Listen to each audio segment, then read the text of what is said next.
Welcome back to the deep dive. This is where we take the source material you send us and, well, we dive deep into it. That's the idea.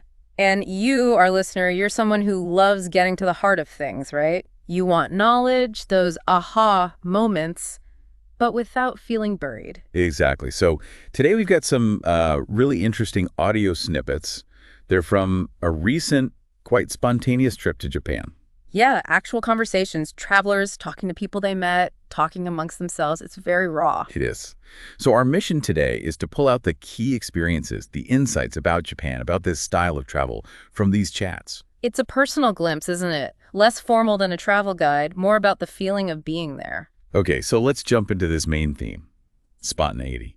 We heard from Jayden and Gracie from New Zealand. Right, and they usually plan everything, apparently, like down to the minute. But this time, totally different. They had limited time, loads of people to see. So they just went for it. Freestyling, they called it. Which sounds, well, both exciting and maybe a bit terrifying if you're a planner. Absolutely. I mean, deciding daily where you're going next, where you'll sleep, that's quite a leap. It raises that question, doesn't it? What happens when you ditch the spreadsheet? And they really did cover a lot of ground despite, or maybe because of, this approach. Yeah, let's see. Tokyo for a couple of days. Shizuoka, multiple times, they said. Nara, Nagoya for, what, 2 nights? Yep, 2 in Nagoya, 1 in Osaka, I think. Then Kyoto, also multiple times. And Shizuoka, too. Phew, it makes me tired just hearing the list. Right.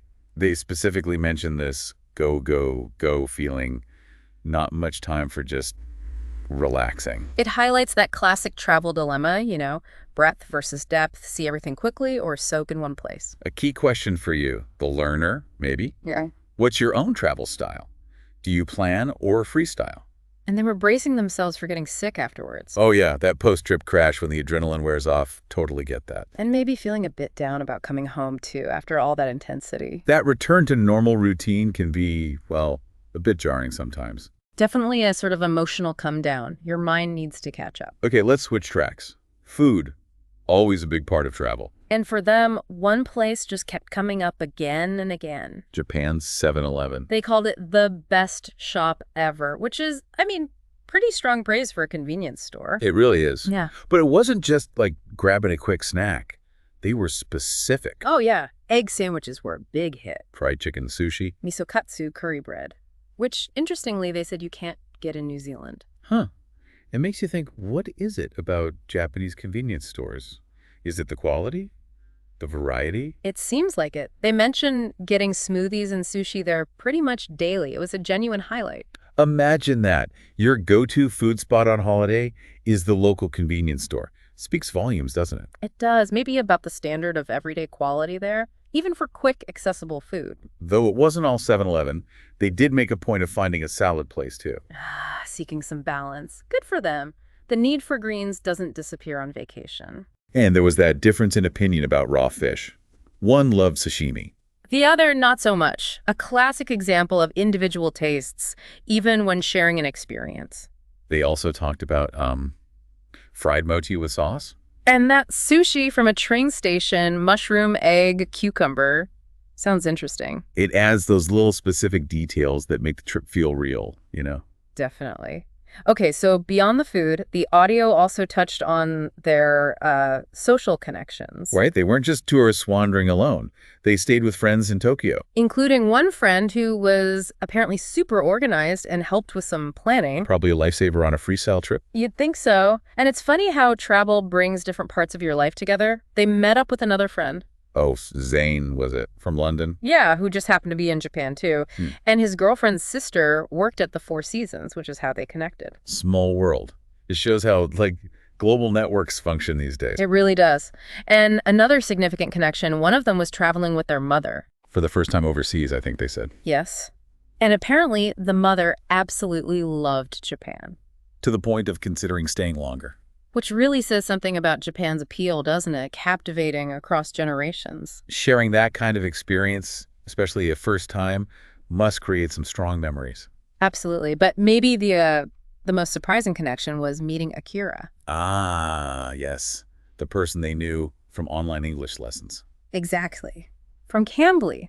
taking that online relationship into the real world. That's brilliant. It's great when that happens. And they caught up on his life. He was job hunting, had run a marathon. In India, wasn't it? Yeah. It was recovering, doing physio and seeing a chiropractor. Yeah, it wasn't just a superficial hello. They seemed genuinely interested. He even asked about his family, like his brother-in-law. Who plays rugby for the Miyahana Heat team in Shizuoka. Right, and they chatted about the team, the local fans.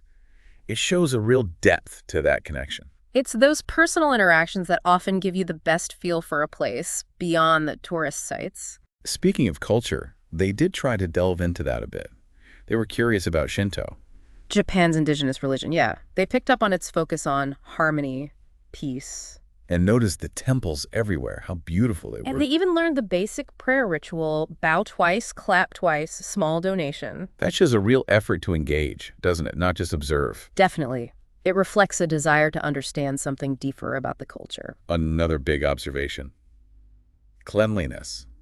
They were amazed by how clean everywhere was. Especially, yeah, considering the lack of public rubbish bins. Which they figured must be down to people just being really civic-minded, taking their own trash home. It's a fascinating cultural difference, that sense of shared responsibility for public space. Something for you, the listener, to maybe think about how different societies handle that. They also hit up a major landmark, the Fushimi Inari Shrine. Ah, the thousands of red gates. Iconic. Even though it was raining and apparently quite crowded. Still, it sounds like the visual impact really struck them. Some places just have that power, regardless of conditions. And a recurring theme was how polite and helpful people were. Yes, that came up several times. Seems like it was a really positive, standout aspect of their experience. That general kindness can make such a difference to how you feel in a place. It really points to perhaps a deep cultural value of hospitality and respect. Then there was that slightly quirky observation. Oh, the parking. Yeah, how everyone backs into parking spaces. It's funny the little things you notice, isn't it? Things locals probably don't even think about. Exactly. But it makes you wonder why. Efficiency? Safety? Could be anything. The small details are often windows into, different ways of thinking. They also went looking for Mount Fuji. Ah, the classic view. Did they see it? No, too cloudy, unfortunately. Right. But they were at the seaside nearby. And they learned the local name for a specific pine tree there? Yeah, Mehana Matsubara, I think. Shows they were really paying attention to the local details. Even if the main attraction was hiding, that's real engagement. And they mentioned something about a history card name, Wingwheel Temple. Right, near where they were. So they were picking up bits of local history, too, even on the fly. It suggests they weren't just skimming the surface, even with the fast pace. Okay, now for a plot twist that kind of mirrors their travel style. Oh, yeah, this was unexpected. While in Japan, they got news that their old room back in Portugal was available. And suddenly they're seriously thinking about moving back there. Talk about spontaneous. A major life decision, potentially triggered mid-holiday. It just shows how travel can shift your perspective, open up possibilities you weren't expecting. But it wasn't a done deal. While Portugal was tempting. One of them was really falling for Japan, especially Kyoto. Yeah, said they could actually see themselves living there.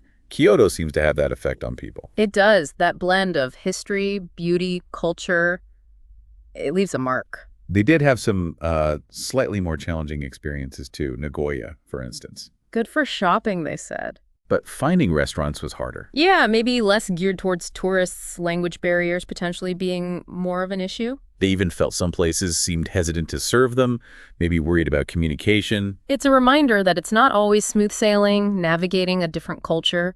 Language can be a real hurdle sometimes. But they did get recommendations for more things to do if they stayed longer. So they clearly felt there was more to explore. Definitely. And they brought up a past trip, too, to Finland. Right, saying how beautiful it was and how there was much more to it than just the Northern Lights. It shows they appreciate diverse travel experiences, both cultural and natural, I suppose. And finally, circling back to Akira, there was a nice closing touch. The gift. Yeah, one of them gave him a postcard from New Zealand. And offered to buy him lunch, too. A lovely gesture of thanks. It really grounds the whole thing in that human connection, doesn't it? Absolutely. That warmth and the hope of meeting again in the future, it shows those encounters really mattered. So wrapping up this deep dive. Yeah. Wow, we've covered a lot. The sheer energy of just going for it with travel plans. Or a lap of plans. Yeah. And those unexpected joys, like finding amazing food at 7-Eleven. The importance of connecting with people friends, family, even online acquaintances met in real life. And all those fascinating cultural bits and pieces that make Japan, well, Japan, from politeness to parking. These informal chats really did give us a rich picture, didn't they? They absolutely did. Much more nuance than you might get from a formal source. So here's something for you, our listener, to think about. When you travel, what cultural elements really grab your attention? And how does your approach, planned or spontaneous, change how you experience them? It's worth considering how these personal stories, these everyday observations, can be such powerful sources of insight. We hope you found this exploration valuable. And remember, if you have source material you think is ripe for discussion, send it over. We'd love to tackle it in a future deep dive.